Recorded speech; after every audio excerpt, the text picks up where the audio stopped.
This is Social Leopards. I'm Bea. And I'm Beth. A leopard is a solitary creature living in the jungle, but often not seen or noticed. Are you a solitary creature trying to navigate the social jungle? This show explores loneliness and the many ways forward. Welcome to Social Leopards. Hello, Social Leopards. I'm Bea. And I'm Beth. And today we have Megan Devito with us here on Social Leopards. So Megan is a life coach, and she empowers ambitious women to overcome stress and anxiety and to build resilience. So welcome, Megan. Thank you. Thank you so much for having me. Yeah. So let's start by having you tell us a little bit about your journey on how you decided to become a life coach.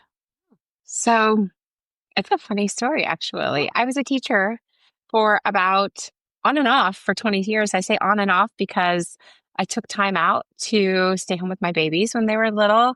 I taught part-time for almost all of that 20 years, which was amazing, whether it was just doing morning kindergarten or afternoon kindergarten instead of a full day, or if it was I worked 3 days a week instead of 5. I was always really blessed to be in a flexible classroom situation. But I also knew it was time for me to go. I knew that the school, I could teach anybody anything. And they said, "Are you sure you want to be done?" And I'm like, "You want me to be done. This isn't my place that you don't want me to be here anymore. Like, I just, when you're done." And so I was looking for something that would allow me flexibility that I knew I was just going to fall in love with and naturally be good at. And that's a big ask, isn't it? Like it's a big ask to say, what could I do that I would be really good at that would allow me to be flexible and do these things and still be a mom, still be a swim coach and do all of these things that I love, but to really be able to help other people because I knew that I could teach. And during this entire time, I was also in the process, I didn't know it at that point in time, I was also in the process of recovering from an anxiety disorder that I had from third grade. And so I was hedging up on 40 years old at that point and starting to look at what do I want to do with my life? Where do I go? And just really slowly changing my habits. And I listened to this audiobook and she starts talking about working with a coach. Well, I had coached swim team for years. And I was like, coaching? What is she talking about? This is not coaching. Because I was thinking swim coaching. And so I found out life coaching. I'm like, wait a minute. I got to know more about this. So I really was in this searching period of my life, figuring so many things out without recognizing it and realizing that, wait a minute, I've been doing this all along with facilitating in a classroom where asking more questions rather than just yammering out answers. So I just fell into it and I was like, this is amazing. So I got my certifications and made my way out of the classroom and I've been loving it ever since. Oh, that's a great story. I like that. Yeah, thank you. Yeah. So Social Leopards is born of the concept of helping people find ways from feeling lonely to feeling connected. And when we talk to people who describe themselves as lonely, we often hear about people who also at the same time share feelings of anxiety as their reason for feeling unable to move forward. From your perspective, to what extent do you see that same or a similar correlation between anxiety and a tendency towards feeling lonely? Yeah, it's such an important question right now with where we are in history because we are in a loneliness epidemic. Yes, and we're in an anxiety epidemic, aren't we? They go hand in hand. As much as I hate to blame all things on the pandemic, I really think that amplified something that we were going to fall into eventually anyway. It just threw us overboard. We're more connected than we've ever been. I could get on at any given time and connect with somebody in Taiwan if I wanted to. I wouldn't have to do anything. I'd just pick up my phone and I'm connected. But that connection is not the same as being truly, honestly, and authentically connected with other people. We're showing our highlight reels and we're seeing other people's highlight reels. And those things are just making us feel more alone. We are not having those really emotional connections or even eye contact and face-to-face. Leaving the classroom, I taught high school, for the most of my teaching career. And just watching those kids slip to a place where they can't look somebody in the eye to ask a question, or I don't know, you want me to call and make an appointment? I'm not, there's no way I'm picking up the phone to talk to someone. And can I just text? Can I do it online? So yes, we are connected, but we've isolated ourselves and we have this imaginary alternate reality where we think everyone else's life is perfect and we see their vacations, we see their houses, we see their, look at me over here doing this, but it's not real. So we've made ourselves feel so alone that we're afraid to even go out and find people. And that's really hard. And do you find that your clients also struggle with social skill deficits because of this as well? I would say that they think they struggle with social skills deficits. They don't. I recently did a phone call with a gentleman who, he was brilliant. He had his master's in chemistry. He had taught in Europe and in the Middle East and had recently moved to the United States. And he said, I'm sure it's because I don't speak English well. And I said, we've been on the phone for 20 minutes and I've not had any, not even on Zoom where I could see his face when he was talking. I said, I've not had any trouble understanding you. You speak really good English. I said, I don't think that's it. So I think we think that we do because we have these ideas of what our skills should be or what we think we can and we can't do, but we just haven't put ourselves out there to do it. So I think there's a big difference between thinking that you have a problem, but then actually having that issue. I would say for younger generation kids, high schoolers that I've worked with, yes. But for adults, we're just afraid that we're not as good as somebody else a lot of the time. You're reminding me of a situation in my past where my daughter, she's not my biological daughter, she's my husband's daughter, but I call her my daughter. And she had a baby and she was feeling a little isolated and she had a lot of pressure on herself to be the perfect mommy. And all of these things were playing around in her head. And she was becoming very anxious about it. And she wasn't getting good sleep and all the other normal things that go along with being a brand new mom for the first time. And she one day just broke down crying. And it was because she was upset about being on Facebook, literally, and seeing all these perfect lives being shown in images and happy little comments, and she felt like a failure. And she's like, why can't I be that perfect mom out on Facebook and this and that and the other thing? And I think that's where it begins and ends, is because those are not, I think both my husband and I sat her down and said, look, nobody on Facebook is saying I had a crappy day today. They're all showing their best selves and touting their perfect moments, but those are just moments. Mm-hmm. And I think that gets in people's heads so much. And it's so easy to see the perfection out there. And it's hard to connect with that imperfect moment. It really does. It messes with your mind if you let it. And to your point, I struggle honestly with exactly what you said. Not posting the most perfect picture of myself or my family. And I really don't post a lot until Dennis knows I've taken 25 selfies. Okay, that's the one. And it's so much effort that I just don't post a lot because, Yeah. It's rough. Yeah. Go ahead. Oh, no, go ahead. Sorry. No, you go. Years ago, I was home with my daughter. She's 16 now, my youngest daughter. And so I was home with her when she was little. And I wrote a blog for a while. And I remember I wrote a blog post and I called it, I'm not Martha Stewart and neither are you. And because I would get these catalogs, right? Like I'd get Pottery Barn or Restoration Hardware or Martha Stewart or Real Simple. And I would be like, look at my house. It's terrible. And then I realized that, wait a minute, nobody lives in this house. This is just a thing they set up to take pictures of. But we get caught in that. And before it was social media, where we didn't see our friends doing it, it really was just a catalog we got in the mail. You're like, gosh, I wish my house looked like that. I wish I had that couch. I wish I had all of the money to be able to do this or to make this amazing dinner on these beautiful plates where it's a setup. It is. And we're still being set up. It was just that before it was in a catalog and now we see our friends doing it. And we see people who are out there living life that we're like, why can I not do that? Yeah, I agree. Switching gears a little bit, I reviewed your website before you came on the show, and I loved the way that you openly described yourself as someone who had tried all of the self-help books, tips and tricks, all the things, and you still felt like you fell short, which is what we're talking about, right? Yeah. Mm-hmm. We interact with a lot of people who carry that mindset that I've tried and I've failed so many times that I'm just giving up. And it's hard when you're in that space. So what made you keep trying? Oh, you're not going to understand. Ah, What the answer is? I quit trying. oh, okay. Yeah.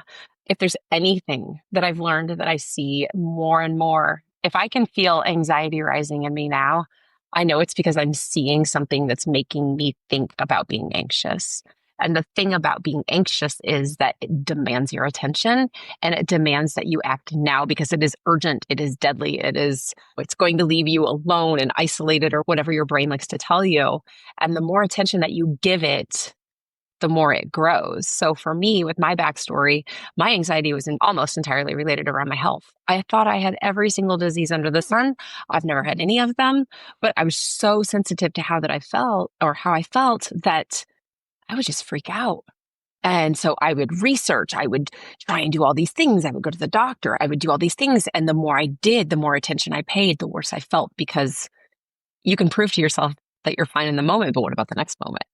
And so for me, it really was, I started doing things to like really accidentally falling into recovery, where I was raising 4 kids and I needed a break in the afternoon. So I started taking walks. And I noticed that when I got home from my walk, if I decided I wanted to eat another cookie, I was going to do it. So I was probably walking for cookies at that point, but I wasn't anxious. I wasn't as anxious. And I really started paying attention to, okay, these are the things that I want to do. And back to that idea of learning what life coaching was, I was listening to an audiobook that had nothing to do with anxiety and everything to do with it was You Are a Badass is what I was listening to. And I'm listening to this, I want to be one, but I had worn that hello, I am anxious name tag for so many years that I didn't know. I'm like, I am absolutely not that.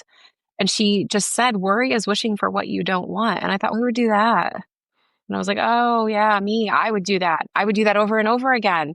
So really came down to me not looking at those things that made me anxious. Instead of trying all the tips and tricks, it was me knowing one thing that I knew that would help me feel better and finding that one thing and using it instead of saying, oh, I'd better learn some more, because we know way too much. And I think that's part of the problem. We know what our neighbors are doing.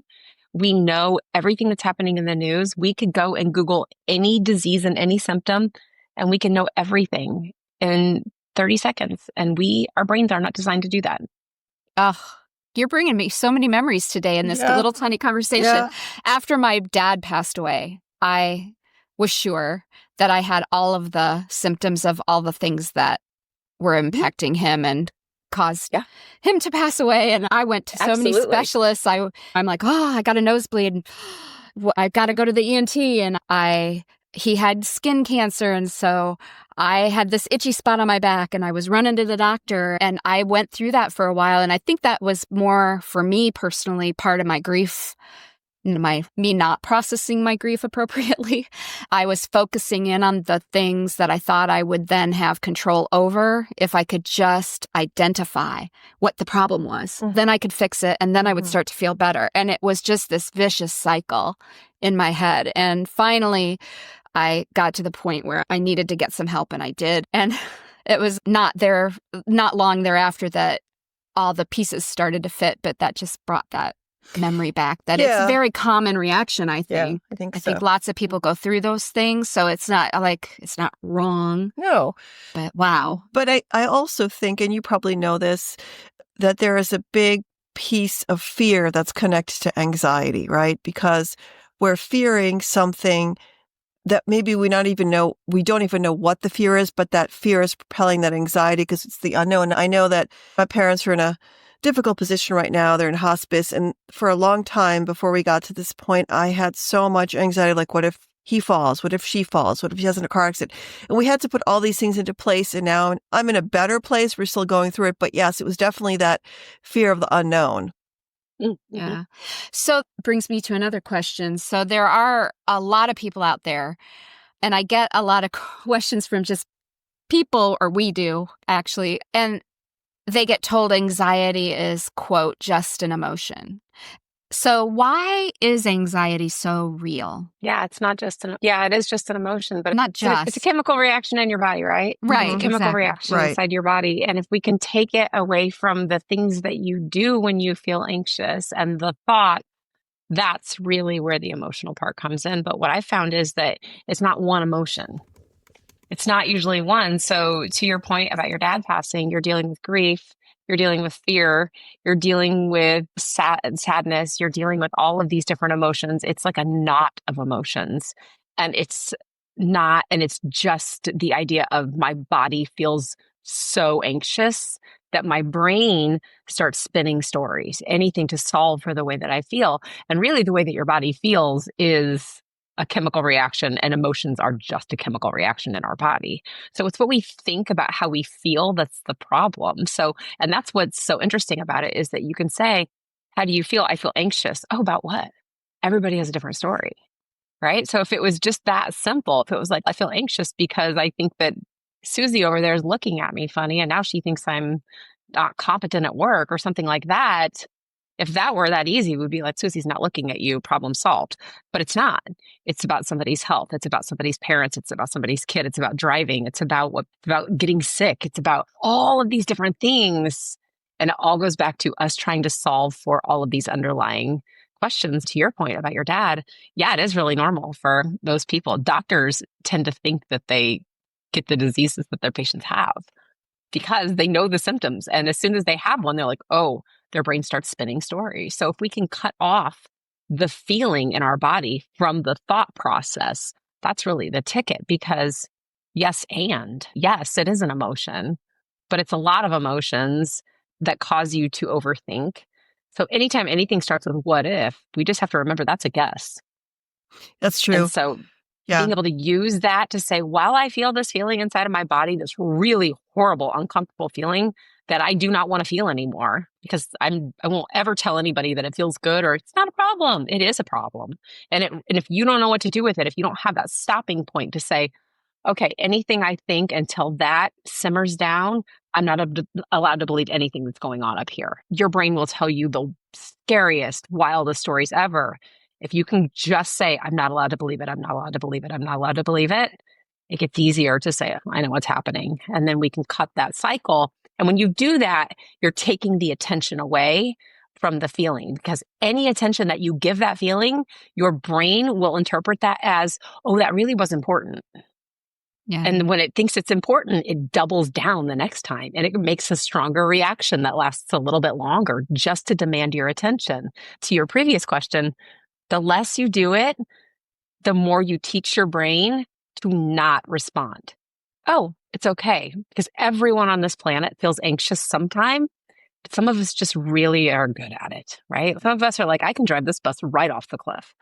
and we don't need to. We don't need to. But it is really, it's a serious issue. It causes people to, it will take people down every time. And we see it all the time.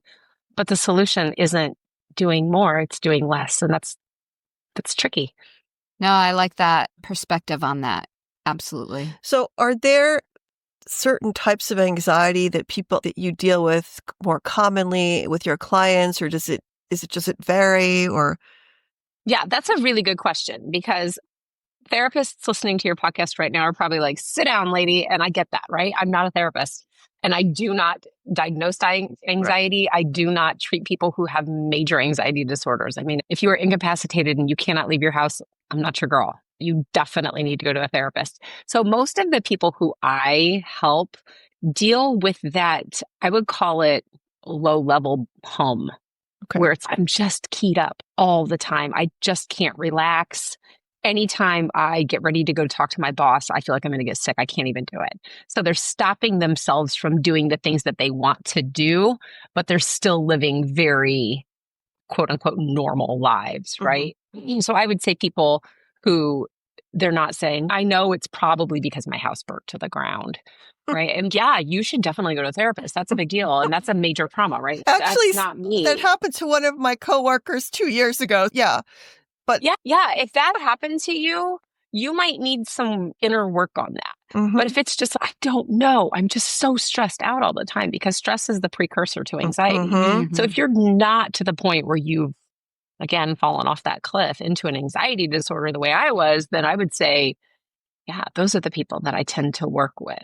That bigger game, that's a little more, that can be really dangerous. And I'm not gonna go there with people. I work with clients who actually see a therapist and work with me at the same time.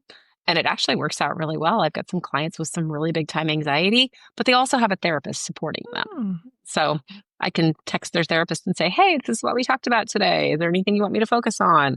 And really working on like the action portion and the let's do these things while they deal with the more ingrained trauma and things like that. That's wonderful. That's such a great idea. I wouldn't even think about that, but that's terrific. That must be very effective to have both.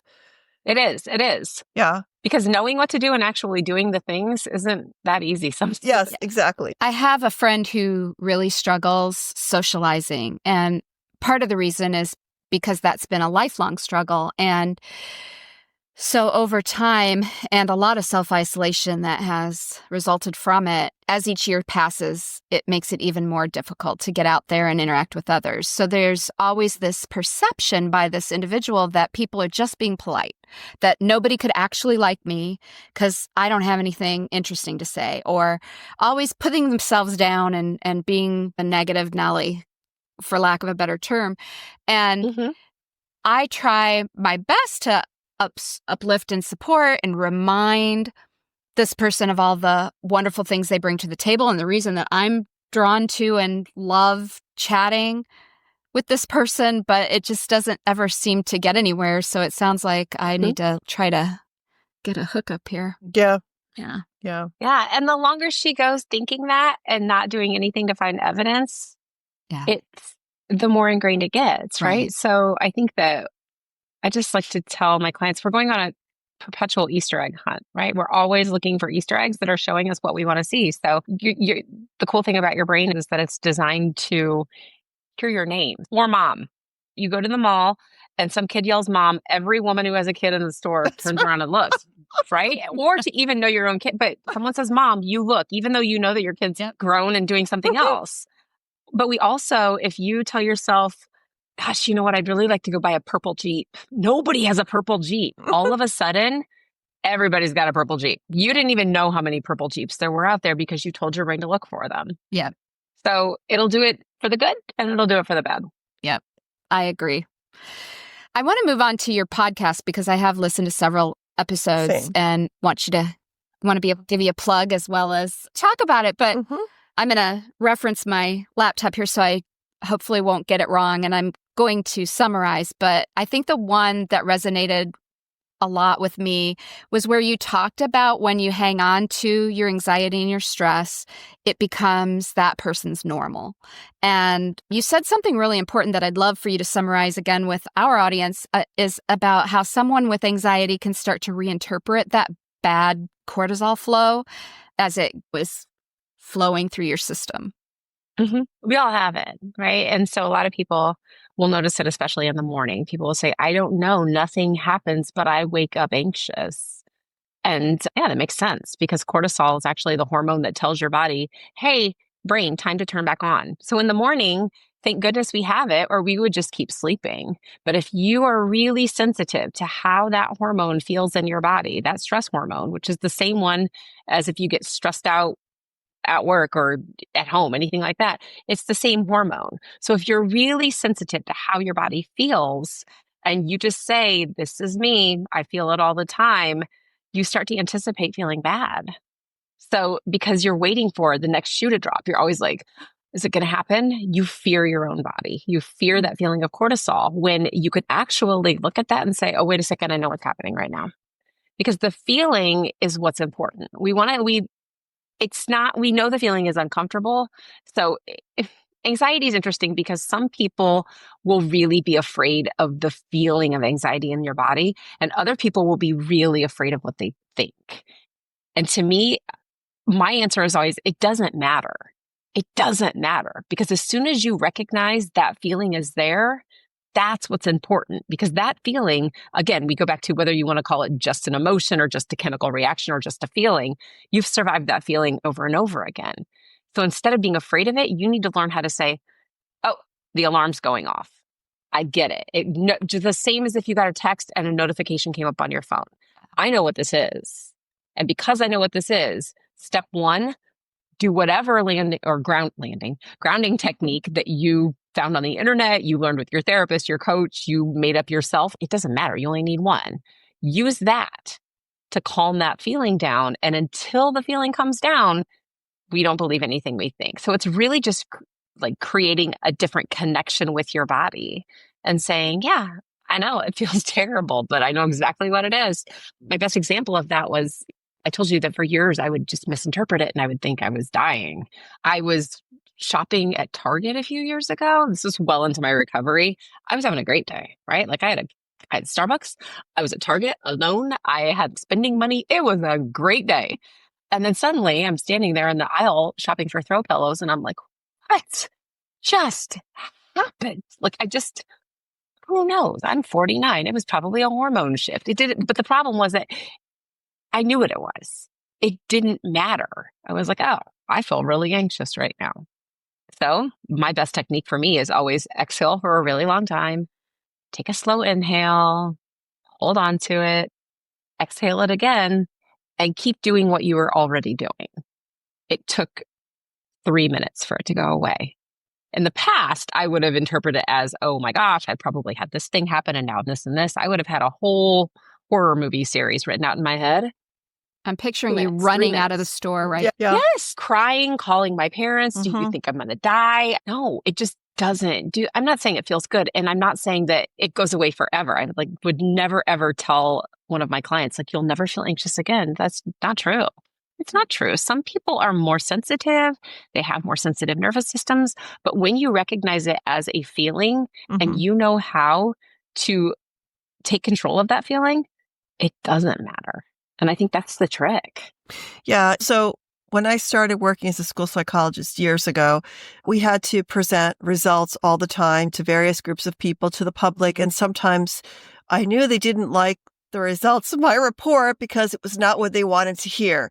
And I would have these moments when I would lose my voice, literally couldn't talk. And it took me years to figure out what was going on there. And I realized later, okay, whatever I say, nothing bad's going to happen. We can have a conversation. They're going to be unhappy. And I have to deal with the fact that I will make someone unhappy. But it took me a long time to get over that. So yeah, to your point, we definitely need techniques to figure out, number one, what is going on and how do you handle it? And that's really one of the first things that I do. I'm like, you need to tell me a time you felt anxious. Where did you feel it? It's almost always between our throat and our hips. Almost. I've had some people say the back of their legs and their knees. I'm like, okay, that's fine. Their hands. I don't know if you watch Ted Lasso, but it's a great show about anxiety, right? Like great about anxiety, but Ted always does this. And it's funny because that's always a lot of times when I would start my hands. But yeah, know your own body.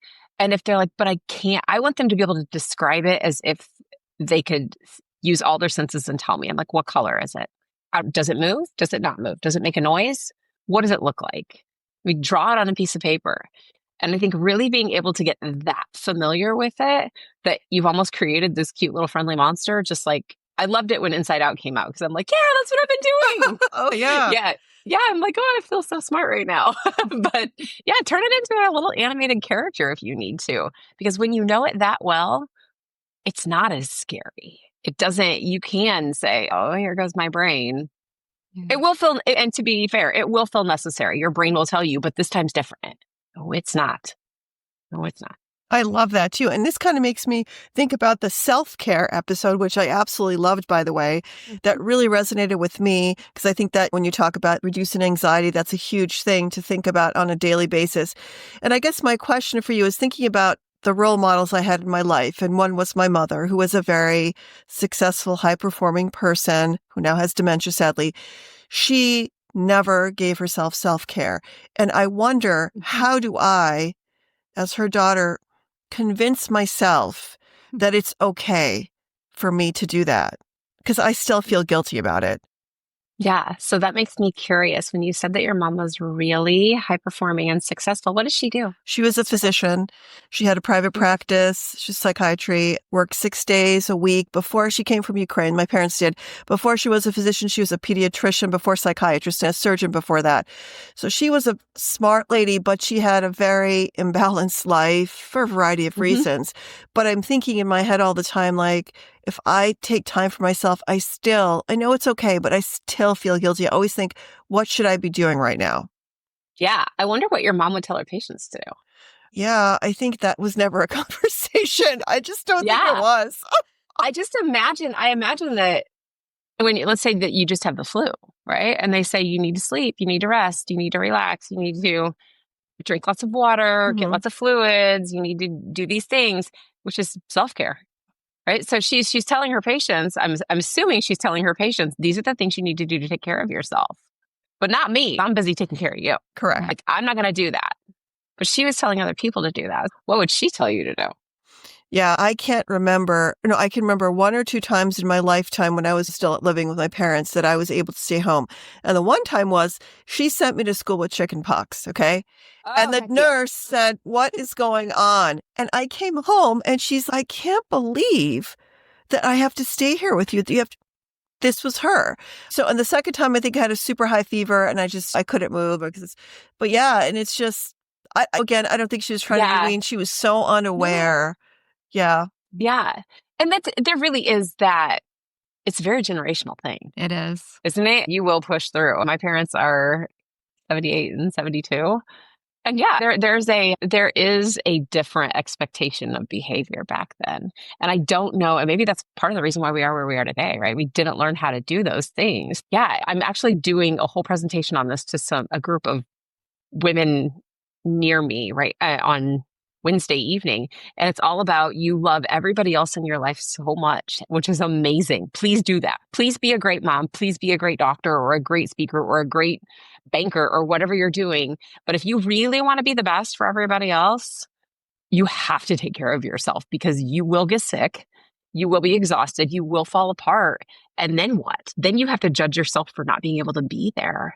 And I think just remembering that in order for me to be all of these things that I want to be for everybody else, and I really want I've said a million times, I want everybody firing on all cylinders, right? Like I want everybody out there being amazing for everybody else, but that starts with taking care of ourselves. And we're taught, I think, especially as women, to be that person, be the nurturer, give. And I say yes, but that doesn't mean not to yourself too. It has to be from yourself. And I do not like cliches at all. Like I say all the time, I'm like, they're just gross to me. I don't like them, but you really can't pour from an empty cup. It's the most true of all the truths, right? I don't have anything left to give. I can't give you any money if I don't have any money. I can't give you the shirt off my back if I don't have a shirt. And I can't give you the attention and all of these gifts that I have if I give them all away. Yeah. Yeah. Wow. So let's turn the tables. I have at least one more question. I don't know. I could probably end up talking to you for 3 hours and we don't have that kind of time today. Yeah. But so if I recognize in someone that they may be a little anxious, and I think in my friend group, it's mostly like a little bit of social anxiety where people are very quiet we have a meetup group that we talk about all the time that you'll see people say yes, and then the day before they change their mind and they're not coming. And I know, because I've seen it, that some of this is anxiety based. So how can I, as just a friend or a supporter, help these people feel more comfortable when anxiety is what's driving them? Are there any nuggets of wisdom that I can be there for them or show up for them in a different way so that they can feel more comfortable taking that risk? Yeah, sometimes people just have to know that they're not the only person that feels it. I think just knowing, hey, would it be okay if I go with you? Or is it okay can I just sit here with you while you do this? And say, you seem like you might be a little anxious. It's okay. I felt that too. Can I just hang out here with you for a while? And letting them know that just that you get it sometimes is really eye-opening, especially when no matter how rationally we understand that a lot of people are anxious and this, or we have this way of telling ourselves I'm the only one. And the only one that thinks this, everybody's looking at me. This is such a me problem. And I promise you it's not. Even people who think that their irrational, scary thought is completely them and their brain and there's something wrong with them, it's not. Every person that tells me something like, oh, you're not, if I tell you what I'm anxious about, you're going to laugh at me. I'm like, I promise you, you will not be the first person to tell me this. I've never had anybody, I'm sure at some point somebody was the first person, but it always is almost in line with, I had somebody that said something very similar. And just knowing that they're not the only one that feels that way, it's okay. Yeah, we all feel that way sometimes. And that right away takes the scariness out of it. To be like, oh yeah, I felt that before too. That's really hard. How about if I go with you? Or I'll just sit here until you feel better. Especially if they're to the point where they're visibly anxious, almost to the point of panic. It's okay. I'm just going to sit here. Why don't you just sit here with me for a minute? And is it okay if you want to tell me? Ask them questions about it. And it's funny when they start talking, they'll tell you things like, I know this sounds ridiculous. I know this isn't. It's like, yeah, that's what happens. Sometimes our brain makes up stories. And I really do think there's a lot of value in knowing what's happening inside your body and knowing that when you feel that way, my brain tells me some crazy stories too.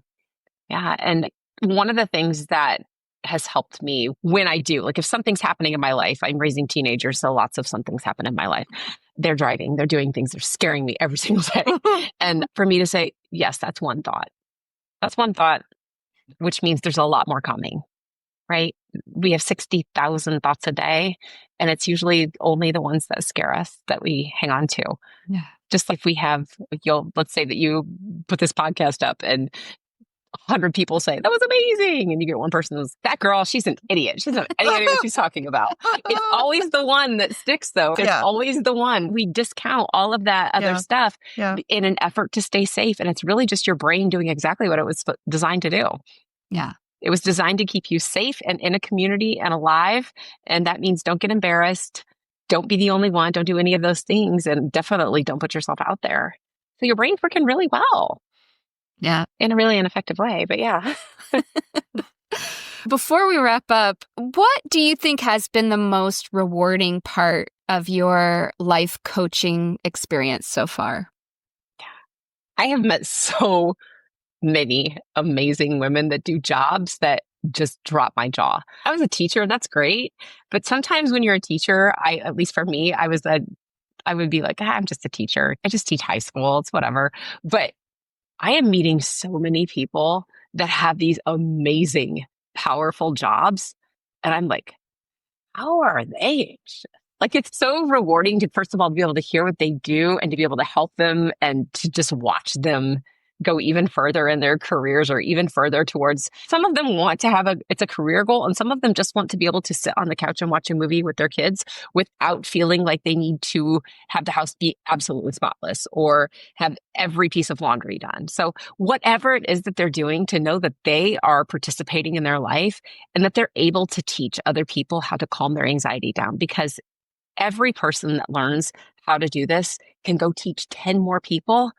That's a huge impact. I think that alone, and knowing that it's happening from women who work out in Hollywood to women who are staying home with their kids in the middle of Indiana, that's important, because it's not only a my town problem or your town problem. It's everywhere. And I'm talking with people in the UK and Australia. I'm like, spread this around your continent, do that thing, because that's how we knock it out. And it really is. It doesn't take 30 years. It might have taken me 30 years to figure it out, but I can help you figure it out in 30 days. And if that's the case, we could knock this out. And I think the most rewarding part is actually feeling like I'm putting a dent in something that stole a whole bunch of fun stuff from me. I don't want it to steal that from other people. I love that. That's such a great message. And thank you for doing that. That's why we do the podcast, because we want to help people get over their anxiety, their loneliness, figure out how to make better friendships, more friendships. So, yeah. Yeah. And I think this is for doing what you do too, because it is such an important topic. Yes. And we don't tout ourselves as experts. We try to wrangle in people who have that lived experience and also are dedicating time and effort to that experience to bring it to the forefront. And I'm hoping that, and from what little feedback we've gotten, the regular people talking to regular people and then connecting with others who can help us solve and find those ways forward has been really rewarding for us.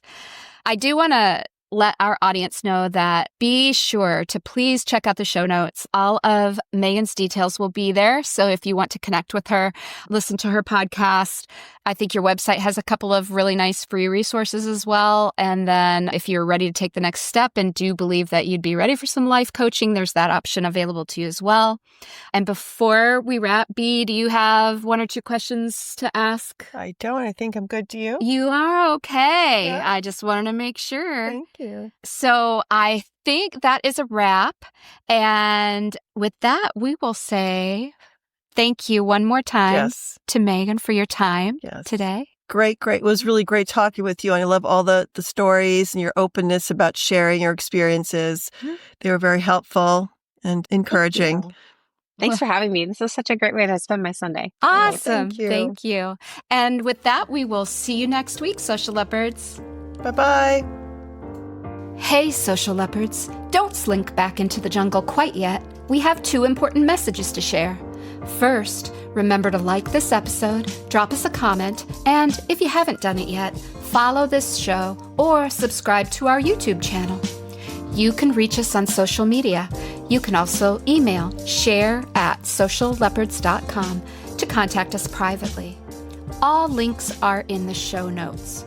We love and appreciate hearing from those who listen to the show. Second, we want you to know that this show is not intended to be a replacement for professional therapy. If you are struggling or if you need to interact with another person, check out the show notes for resources. Thanks for listening.